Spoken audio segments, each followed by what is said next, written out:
Welcome back. Today we're diving into a twisted horror drama called Dumplings. Spoilers ahead, brace yourself. It all begins at the China border, where a mysterious young woman named May strolls through a security checkpoint, clutching a bright, cheerful lunchbox. She arrives at her home in Hong Kong, opens the box, and tosses most of the food away. Except for one strange item, an orange, jelly-like substance. She rinses it gently in water, then devours it raw like a wild animal. The next morning, a former TV star, Mrs. Lee, wanders through narrow alleyways, searching for May's house. She finally finds it and is welcomed inside. May, playful and sharp, asks her guests to guess her age. Mrs. Lee studies her face and guesses 30, but May bursts into laughter. She's much older, so old. People call her Aunt. Now we learn why Mrs. Lee is here. Once adored for her beauty, she was the center of her husband's world. But time hasn't been kind, and she's terrified of losing both her looks and her husband's love. Through whispers and rumors, she's heard that Aunt May's dumplings are more powerful than any cosmetic. They don't just make you look younger, they make you feel younger. Desperate to keep her wealthy husband, Mr. Lee, close, she's ready to try anything. May heads to the kitchen and begins crafting her legendary dumplings. She explains that her secret ingredient, dosan tea, just fix your skin, it stops aging from the inside out. With expert hands, she folds the dumplings with care and serves them steaming hot. Mrs. Lee takes a bite and freezes. The taste is awful. One dumpling even slips to the floor. But May calmly picks it up and urges her to focus on the results, not the flavor. She insists these dumplings offer a transformation no luxury cream can match. Encouraged, Mrs. Lee closes her eyes and eats every last one. Meanwhile, Mr. Lee is living it up. He swims in a lavish pool, flirting with young women and soaking up attention. After his swim, he gets a massage from a pretty young woman. And things quickly turn inappropriate. He touches her, whispers suggestive things, and even cracks open an egg to eat something bizarre inside. Mrs. Lee watches from her window, heart sinking as she sees her husband slipping further away. Later, May visits a hospital and meets a doctor who hands her a box. But there's tension. The doctor warns her that she can keep supplying the ingredient like before. May doesn't argue. She simply takes the box and leaves, her face unreadable. The next day, Mrs. Lee returns for more dumplings. This time, she asks about the secret ingredient. May casually replies, "Fetus meat." Mrs. Lee laughs it off, thinking it's a joke, and doesn't press further. Soon the dumplings are ready, and Mrs. Lee eats them with delight. Suddenly, the scene shifts. Mr. Lee is in a hotel room, tangled up with a young masseuse. He's clearly enjoying himself when his phone rings. It's Mrs. Lee. He lies smoothly, claiming he's in an important meeting. Later, when he returns home, Mrs. Lee tries once again to connect. She suggests celebrating their 10th anniversary together. But Mr. Lee brushes her off, saying he has another business trip. She knows exactly what that means. Still, she says nothing as he hands her a massive check and tells her to enjoy herself. If this keeps up, she'll lose him and the lavish life that comes with him. Mrs. Lee grows more desperate. She starts visiting May regularly, eating the dumplings without hesitation. The same dish she once found disgusting now feels like salvation. She even offers cooking tips to make them taste better.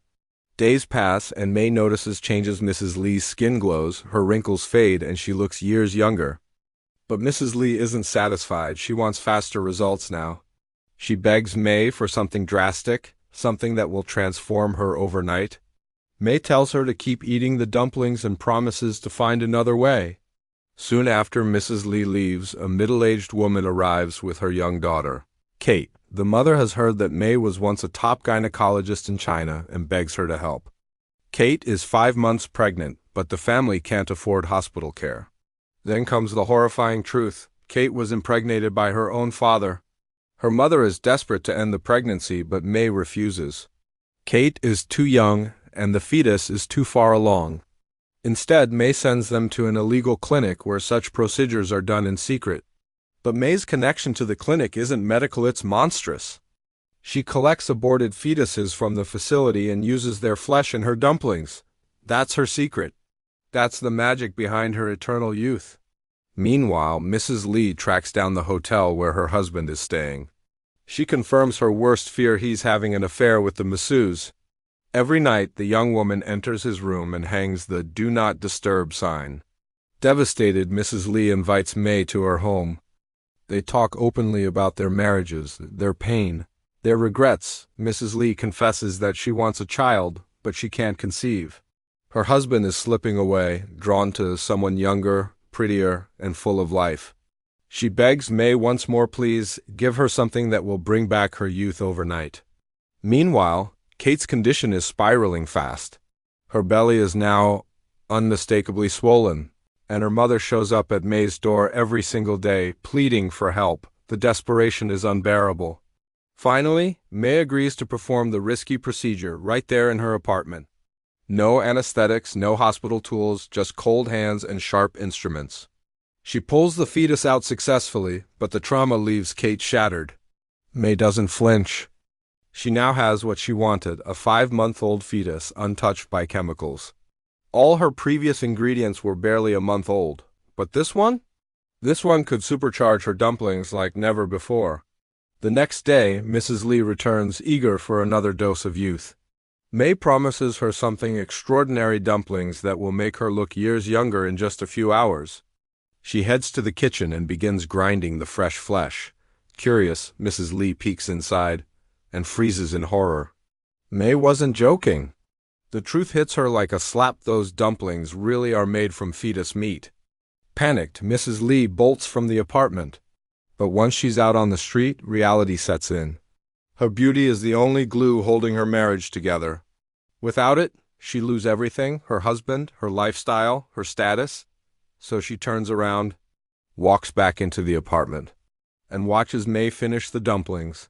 Then she eats them, every bite with disturbing enthusiasm. Hours later, Mrs. Lee feels the change. Her body is lighter, her energy renewed, and her steps full of bounce. When she gets home, Mr. Lee stares at her in awe and compliments her beauty. That night, for the first time in ages, they make love. Elsewhere, Kate and her mother are riding a bus home. But Kate is bleeding badly. The botched abortion has taken its toll. She collapses on the street, unconscious and pale. Her mother cradles her, screaming for help, but it's too late.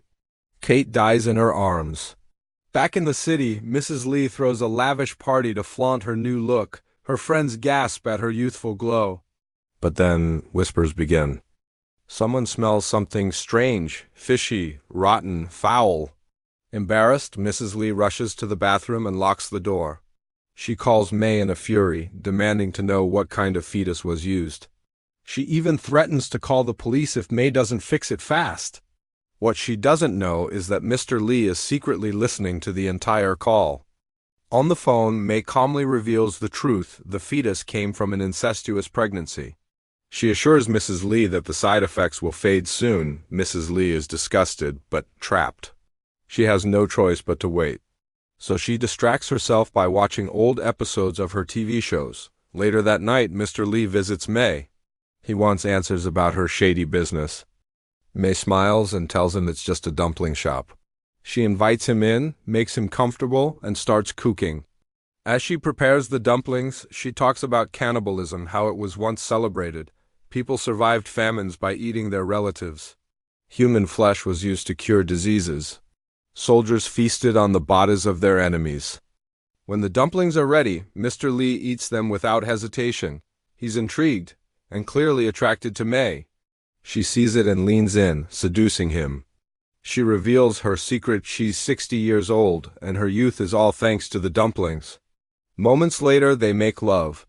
Their session is interrupted by a call from Mrs. Lee, begging for more dumplings.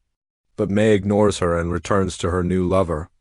The next day, Mrs. Lee visits a hospital, complaining about the awful smell coming from her body. The doctor shrugs it off and tells her to stay indoors and eat healthy food. As she's leaving, she spots the young masseuse, her husband's former fling. Mrs. Lee follows her and discovers she's pregnant with Mr. Lee's child. Crushed, Mrs. Lee wanders the streets, sobbing uncontrollably. Then she finds May at a hair salon and begs her for more dumplings. She offers a huge check, saying money is no issue. But May turns cold and says, "There are no more dumplings." Mrs. Lee is stunned. She storms out, humiliated. Moments later, Mr. Lee calls May and asks to meet her privately. Meanwhile, two police officers rush to Kate's apartment. Inside, they find her mother clutching a bloody knife. She's murdered her husband for what he did to their daughter.